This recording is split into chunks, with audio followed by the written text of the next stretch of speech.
that, you know, a lot of people realize that Joe Biden's likely not going to be the nominee, which is, from what we're hearing on Capitol Hill, Jesse, you know, Representative Kiley had reported that Kamala Harris actually eyeing a run for California governor because of it. Right. That's the backup plan. So you are hearing also in D.C. that Joe Biden isn't going to be the Democrat nominee? Correct. It appears that our colleagues are trying to put guardrails on a 2024 presidential election with President Trump. And also what you're seeing is, according to our polling, you know, Jesse, as well as I do, that they've been trying to really paint Republicans as anti-woman, and they're trying to push an abortion crisis right now with the election. And I don't think that that's the case. A lot of the American people know that really this is a state rights decision. And so I think that they know that they're losing. It's very evident at this point. All right. Congresswoman Anna Paulina Luna, the straight truth. All right, guys, so in a continuation of our coverage on the mainstream liberal media and the Democrat Party insulting our intelligence when it comes to Biden's mental deterioration, we have to talk about the upcoming debate between Trump and Joe Biden next week on CNN. It is a very early debate because the Democrats essentially want to throw Joe Biden out there to see if he can perform, okay? Because up until now, they have been gaslighting us about Joe Biden's condition. And apparently, the mainstream liberal media is already setting the bar very low for Joe Biden going into this debate. Basically coming out and saying that, well, Trump may attack Joe Biden while he's on stage. If they cut off Trump's mic and they do not let him speak, then he may go and attack Joe Biden because of it. This is the type of unhinged nonsense that is being pushed on BS NBC. Exactly. And he does. I mean, yeah, he is a disruptor. And he is going to figure out, you can cut off the microphones, you can do whatever you want to do. He is a disruptor. He doesn't really know the facts of the issues well at all, so he has to disrupt. He has to shock. He can. It's like your father wrote about the Soviet Union. They can't play by the rules. They can't play by the rules that America plays by, because the old Soviet Union was inferior intellectually, they were inferior militarily, they were inferior economically, they were inferior politically, they're inferior in every way. And that's Donald Trump. He cannot debate Joe Biden on the merits. So he's going to be a disruptor, and the Biden team better be prepared for Donald Trump to walk. I mean, what would a disruptor do? Okay, you're going to cut off my microphone. I'm going to walk over to your microphone and I'm going to get in your face. I'm going to confess. He could do that. He could do, like, imagine the 10 most disruptive things that Donald Trump could do. And he's going to probably do those very things because he doesn't play by the rules. And if the Biden camp goes into this thinking he's going to play by Marcus of Queensberry rules, they're going to be shocked, and the night is going to end badly for them. Yeah, so it's not Biden that's going to have a moment that will ruin his campaign. It's actually Trump, according to the mainstream liberal media, because they know that Trump is not going to have a Mitch McConnell moment. Like, it is likely that Joe Biden probably will have a Mitch McConnell moment at a debate that will ruin his campaign. So they peddled this nonsense that, well, Trump is going to, again, try to, I don't know, attack Joe Biden on stage. Okay, he's going to walk over and take Joe Biden's mic. Again, the desperation here is just comical. It really is, okay? But the reason why they're doing this is because they know that the writing is on the wall when it comes to this debate. Because like I've told you guys for months now, okay, leading up to the presidential election, that, hey, if Joe Biden has a Mitch McConnell moment, it is over. If there's a moment where Joe Biden clearly is losing his mind, okay, and he does not look like that he can actually be president of the United States, he really shows his age, it's over, because the mainstream liberal media is not going to be able to spin it. They're not going to be able to run propaganda and say that the CNN debate clips are cheap fakes, right? They will have to actually accept it, right? There's no amount of propaganda that will be able to cover up a moment like that. And the Democrat Party knows this, because lo and behold, you have reports coming out about a secret Democrat plot to replace Joe Biden if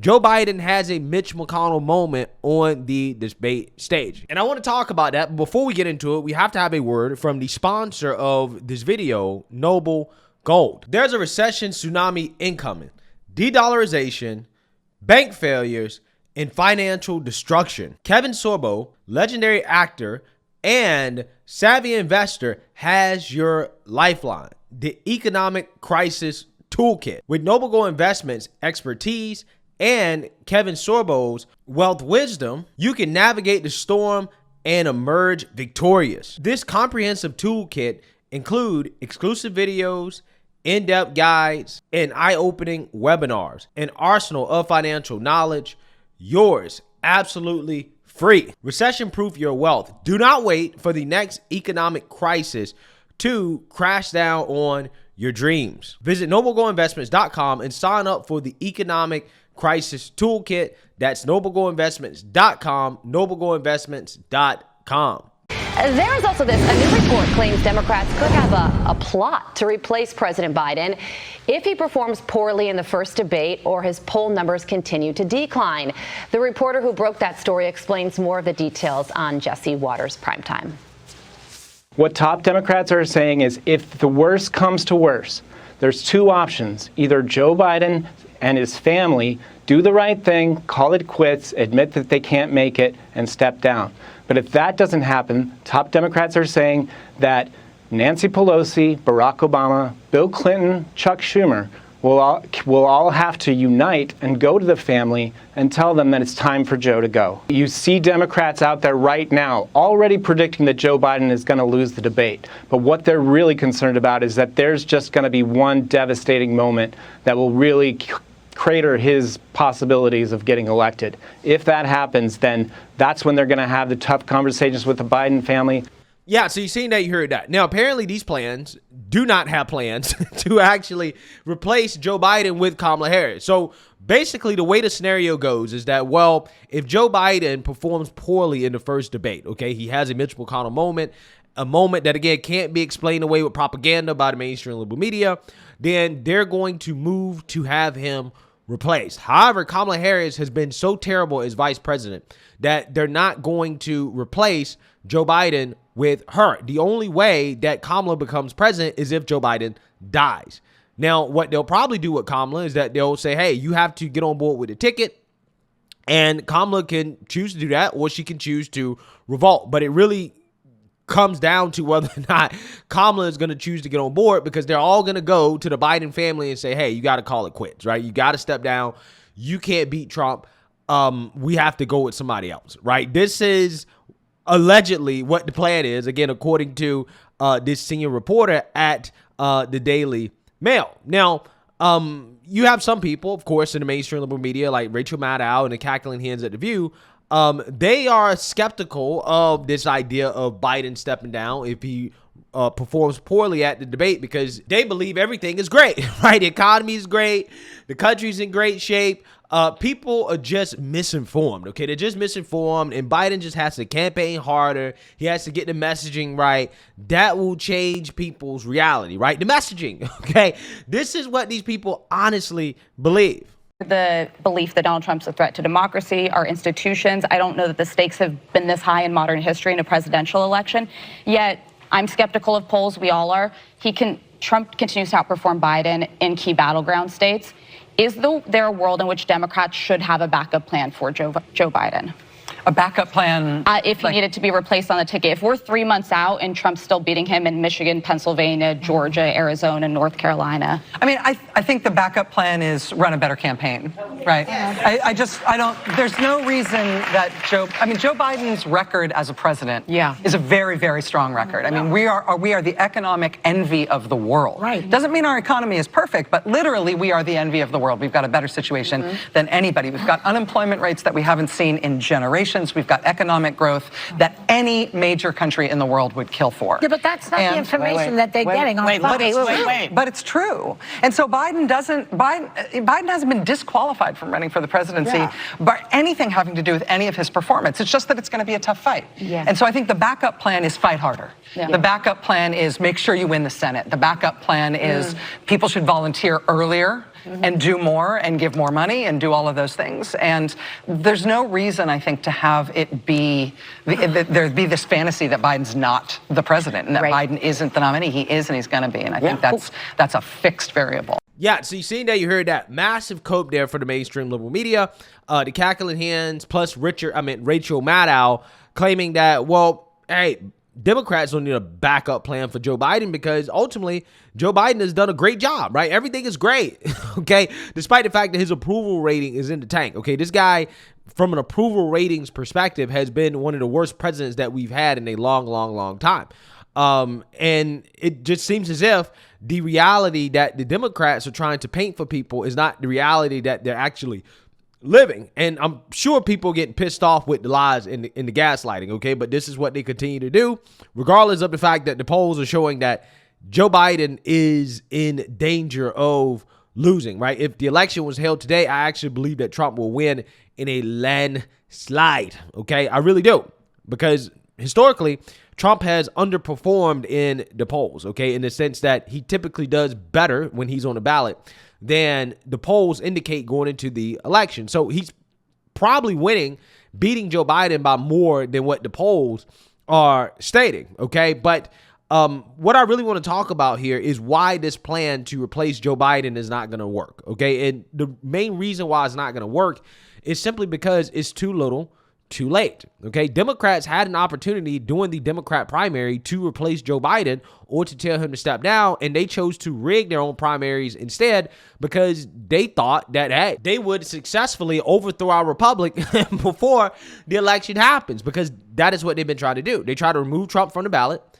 You have these politically motivated persecutions against Trump, the classified documents case, the RICO case, the January 6th case, and then you have the hush money trial. The only one that they got a conviction on was the hush money trial, which the one that nobody cares about the most because that one is clearly the most politically motivated. Okay, everybody knows that that one is straight up political persecution. All the rest of them are as well too. But again, those are the ones that people actually kind of cared about. Those aren't happening before the election.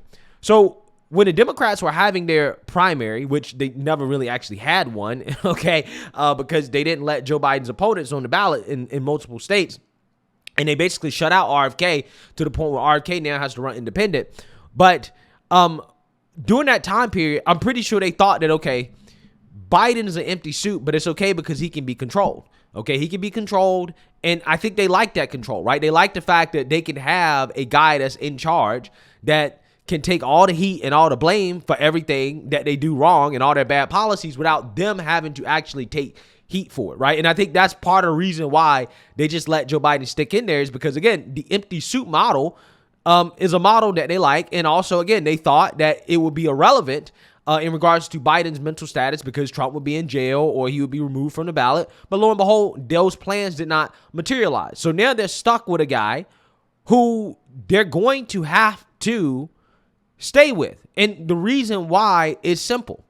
Is because it is too late going into the election to swap out a candidate.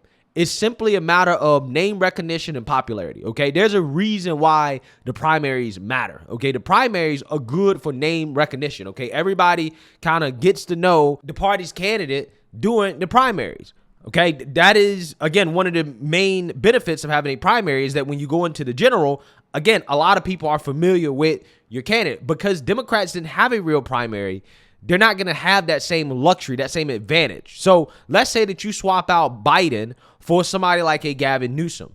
Well, the problem is that although Gavin Newsom is a well-known governor, he's still not a household name, right? Gavin Newsom is not somebody that everybody knows, right? I guarantee you, if you go out on the street and you ask 20 or 30 or 40 random people outside of California, of course, maybe even outside of the West Coast, right? Let's do that. Outside of the West Coast. If you ask them, I guarantee you less than half of them will know who he is. And that's because, again, most Americans aren't paying that close of attention to politics to really know who the governor is of some state that they don't live in, right? A lot of them won't be aware at all. Now, a lot of them will be, but a lot of them won't. And the reason why I'm using Gavin Newsom as an example is because if it's not Kamala, then who else can it be? The only person that it can be if it's not Kamala, it has to be somebody like a Gavin Newsom. There's damn sure not any Democrats in Congress that have the gravitas, right, or the popularity to be able to effectively run for president. So what you're going to have here, if there's a scenario that plays out where they all get together and they say, hey, Biden, you got to step down, and they all kind of pick a nominee without having a real primary, first and foremost, that's going to be very undemocratic. It's going to show people once again how rigged the Democrat Party is, and the fact that they don't actually really believe in democracy in their own party. Okay, the fact that they're going to make Biden step down and not allow Kamala to take the reins, and then just pick somebody without voters having a say, right? Again, especially after rigging their own primary, okay? It's just not going to be a good look. It's going to be a disaster. And then you have, 3 months, 4 months for the American people to get familiar with the Democrat Party candidate. And somebody like Gavin Newsom, who, again, is the most popular Democratic Party governor, his state is in shambles. There's so much negative news and attention when it comes to how he's handled his state. I don't think that Gavin Newsom would be able to survive it. I really don't. It would just be an onslaught. There's too much material on how bad California is for this man to run for president. I'm so serious. It's just not going to work out the way that people think that it is, right? I mean, at this point, because Democrats chose not to have a primary, they don't have the option of replacing Joe Biden unless they replace him with Kamala Harris. Like, that is quite literally their only option. The only person they can replace him with is Kamala. And Kamala is probably just as unpopular, if not more unpopular, than Joe Biden at this point. That's the unfortunate reality for Democrats. I mean, it's a very fortunate reality for Republicans, conservatives, right, Trump supporters, because, hey, I hope they stick with Biden, because I am damn near certain that Joe Biden will have a moment on the campaign trail, on national television, at this live debate where the mainstream liberal media is not going to be able to spin it and try to explain it away as fake or right-wing propaganda. It's going to be right in front of your face, and millions of people are going to be watching. Okay, and again, I think that's part of the reason why these debates are so early. It gives them the option to evaluate, okay, can we pull this guy out? However, I don't think that's going to help. And again, the simple reason is because there's just not enough time for people to get familiar and to establish that trust with a new candidate, especially if the candidate is selected in a very undemocratic way, which would be for the Democrat Party elites to come together and say, this is our nominee, which is what would happen. And especially if they skip over Kamala Harris, the black bourgeoisie will revolt, okay? The woke revolutionaries will 100% revolt against the Democrats because they will see that as a slight against black women for Kamala Harris not to be the person to replace Joe Biden. So I personally think that the Democrats are screwed regardless. I think they're screwed if they stick with Biden. I think they're screwed if they try to replace Biden. Because if they replace him with Kamala, then Kamala is not much better than Biden, to be quite honest with you, in terms of popularity. But if they decide to replace Biden with somebody that's not Kamala, then you have a revolt within the party. And also that new candidate is not going to have enough time for the American people to get familiar enough with them to actually vote for them in the general election. And again, the only candidate they can really replace Biden with outside of Kamala that's popular enough to make a run would be Gavin Newsom, who, again, is terrible when it comes to his record. So, again, I don't think that there are any good options here for the Democrats. I think that they're going to have to stick with Joe Biden. And the irony is that they have to stick with Joe Biden because they literally chose to overthrow democracy within their own party during the Democrat primary, which, again, forced them to stick with a guy who at this point seems like is on a one-way course to losing the election, right? So, again, it's just really hilarious how Democrats have screwed themselves. But, hey, it is what it is. We will see what happens at this debate. I personally think that the difference between Trump and Biden will be clear. And I think that after this debate, people, I think, will really decide who they're going to go with. And I predict that Trump is going to solidify his lead over Biden after this debate. So let me know what you guys think. Make sure you like, comment, and subscribe. Most importantly, share a Black conservative perspective. Peace.